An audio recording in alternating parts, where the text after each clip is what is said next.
Alrighty, it's Monday night or Tuesday morning or whenever the hell this is getting uploaded. It's time for the first of this week's Q&A episodes here on OTRS Central. Thanks to you guys that tweeted your questions to @OTRS Central on Twitter. Let's get going here. I have Raw is Muhammad asked, do you think Adrian Neville needs a masked gimmick to make it big in WWE? Something like the Iron Hawk. I don't know if Neville's ever going to make it big in WWE. There's a huge disconnect between what might work at an NXT level and what works on a main roster level, especially as long as Vince is running the show. So you can sit there and tell me till you're blue in the face you think Adrian Neville is the greatest thing since fucking sliced bread. It doesn't matter. If Vince doesn't see it, then it's not going to happen. You guys know this, so accept it. PJTW Central. How far is Davenport from where you reside? When I was in Waterloo, about 2 hours and 15 minutes, or maybe 2 hours, depending on how quickly you wanted to drive down I-80. Now, since I'm out here in Richmond, Virginia, it's probably in the 20-hour or so driving distance. It's probably about right. The Den Sidron asked, is John Cena the LeBron James of the WWE? No, he's the Peyton Manning of the WWE, not the LeBron James. The distinction and difference is, I guess if you had to say that, is that while LeBron James has excuses made for him in the media and he has those biases built in, I don't think they're nearly as strong as to the level of Peyton Manning butt-sniffing bias from the national and NFL and sports media. That still exists to this day. And that's where I think the similarities are more so between John Cena and Peyton Manning. They talk about how great he is this and how great he is that, and yet does he really produce what you think he does? And is he actually great, or is he just a product of the hype? Now, in Peyton Manning's case, he is a great player. He's an all-time great quarterback. He's perhaps the single greatest regular season quarterback in NFL history. But the greatest quarterback of all time he is not, and the greatest player of all time he is not. But the NFL will act as if he is, similar to a John Cena. Let's see here. Let's move on. Chrono God, what was John Cena's best match? Maybe him and Punk at Money in the Bank 2011. That's probably what I would say. Greatness Murphy, do you find the New Day gimmick as racist as I do? You probably should flip that question and ask yourself, do you find the New Day gimmick as racist as I do? It's one of these things where you just almost start to become desensitized to it, unfortunately. We know my stance when it comes to race relations in the WWE. I don't believe I need to establish that for anybody. I think that's very well known. With that said, though, I don't even know if this New Day gimmick really is enough of a consequential thing to even really have an opinion about it being racist. I just think it's more symbolic of the typical treatment that you are to expect as a black wrestler in the WWE. And that's the way I look at it here. Let me see. Let me scroll down. You got some guy trying to debate me about Kobe Bryant and whatever. Jordan is better, and it's not that close. Michael Corban, would you ever consider doing themed Q&As again someday? Probably. I'll get to a point where I want to shake things up a little bit. They'll probably come back.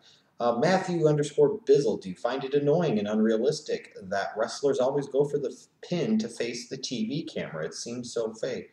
It seems so fake because it is so fake, because professional wrestling is fake scripted entertainment.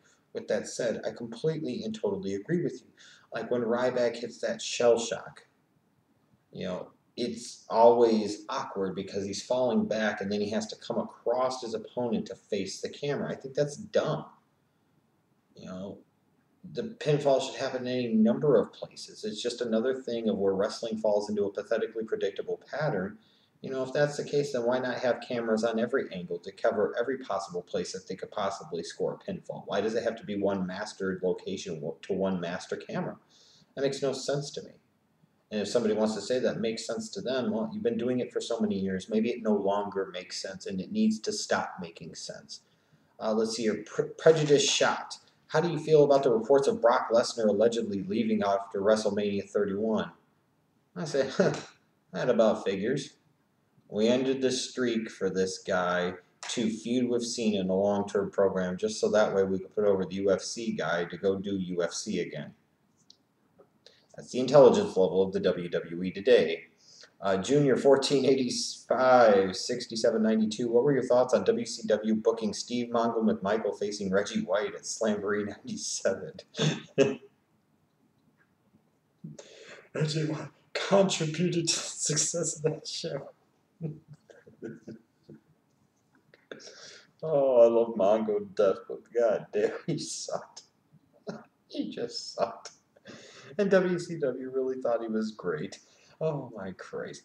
Let's see here. Carter Comics 1 asks, you mentioned that you're a fan of Married with Children. Do you have a favorite episode? Honestly, when it comes to the exploits and the life of Al Bundy, how could you pick a particular favorite? Some of the ones that stand out to me off the jump would be the episode way early on in the history of the show where they were all away at this cabin and the women all went on their period at the same time. That would be one. When the Bundys went to England, that would be another one. What else? When Bud finally lost his virginity, that would be another one because, I mean, that was years in the making. I legitimately marked on pop for that one. The show was, I believe, Al Bundy had to go head-to-head against Bubba Smith, who was the big security guard. Oh, God, what else? The episode with Sam Kinison, who was kind of a It's a Wonderful Life type of ripoff. That was awesome, too. Yeah, I mean, there's so many of them. How do you choose? I mean, that just reminds me, as a matter of fact, thank you, Carter Comics 1. I've got to go look for a National Organization of Men Against Amazonian Masterhood shirt. Yeah, that show fucking kicked ass. And for somebody that sold shoes for 4.5 years, as I get older, I only love that show more and more because I can relate to it more and more. It was an incredible show. I don't know if I have one episode that stands out because I love so much about that show. Real Ziggy 23, do you think Bray Wyatt would have been better off not feuding with Dean Ambrose? I don't know if he would have been better off. He could have been much better off for it. I'll put it that way. Michael Corvan's asking, if WWE has Reigns win the WWE World Heavyweight Championship at WrestleMania 31, will it hurt him any, and do you think it's the right call to make? It's an interesting question, and I really truly believe that the WWE has a major, significant problem when it comes to what to do and how to do it in that main event of WrestleMania 31, and I'll be talking about that later this week. See, that's called plugging future content on the channel, promoting future content on the channel. You don't like it? Well, eat shit, because it just happened. Oh, but yeah, and then I think it could hurt him, and it could go very badly, and I'm not sure at this point if it is the right call to make. A year ago, I was maybe beating this drum. Not beating that son of a bitch anymore. And if Taker doesn't wrestle at WrestleMania 31, should he announce his retirement, and should he be in or out of character if he does? I don't think he should wrestle at WrestleMania 31. And if he did, I certainly, as I talked about in the video last week, wouldn't want to see him against Bray Wyatt. I'd rather see him against Sting if they both got him under contract. And I've got to see Taker struggle through one more Mania match, and the streak is no longer around. At least give me the fucking dream match. You actually have the chance to give me the dream match, then give me the dream match. Don't give me Taker versus Bray Wyatt. He should be in character when he makes that retirement. Let's see here. P. Driscoll 60. Which WrestleMania could they have done Cena versus Taker at?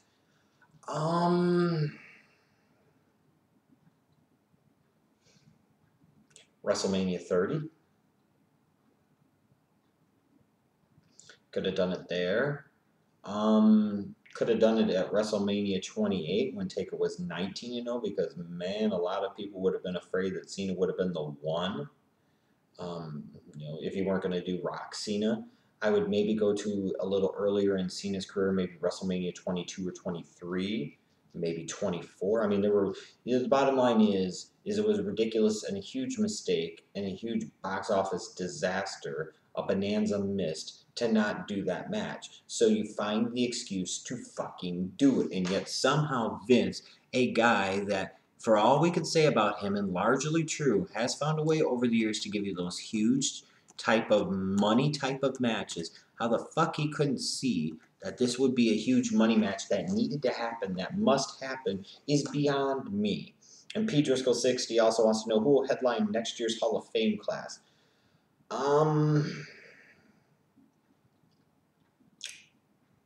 Maybe Sting, maybe Macho Man. Would be a guess at this point, and purely a guess. King Terry Jones, which pro wrestler hooked you into the product? For me, it was The Undertaker. I thought it was well known that Hogan was the one that got me into the product and hooked me onto the product for life. But maybe you didn't know. Okay, well, now you do. It was Hogan, brother.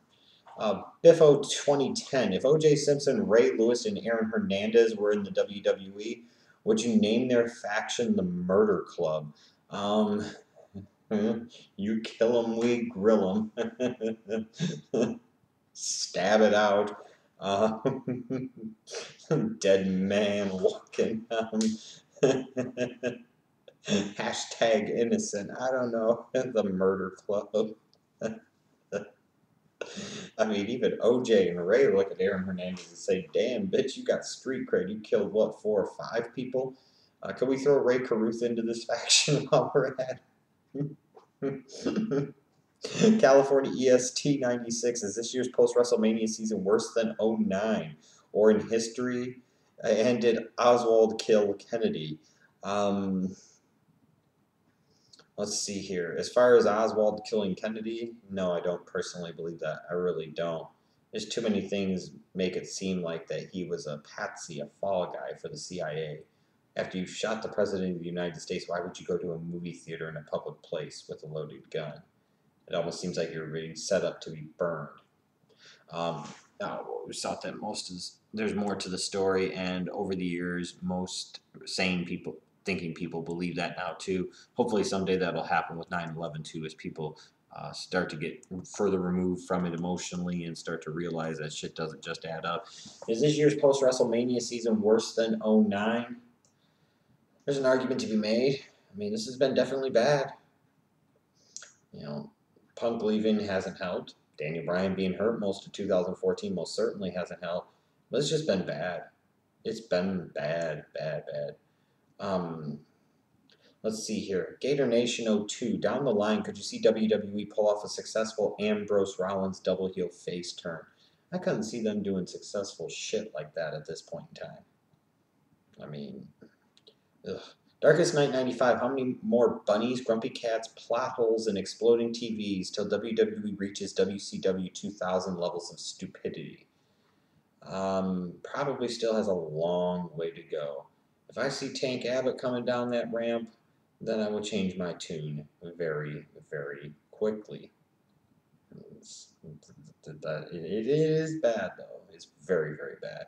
So thanks to you guys that submitted your questions for this Q&A. Wednesday is the Wacky Wild Wednesday Q&A, where you're supposed to ask me all types of fun questions about wrestling and non-wrestling topics. Shake that shit up. Let's have some fun with that. And make sure you check back all week long on this channel for more great content on OTRS Central. I've got my TLC 2014 review coming up soon, and a bunch of other videos, including the discussion about WWE's major problem with the WrestleMania 31 main event. So a lot of stuff that you're going to want to watch this week on OTRS Central.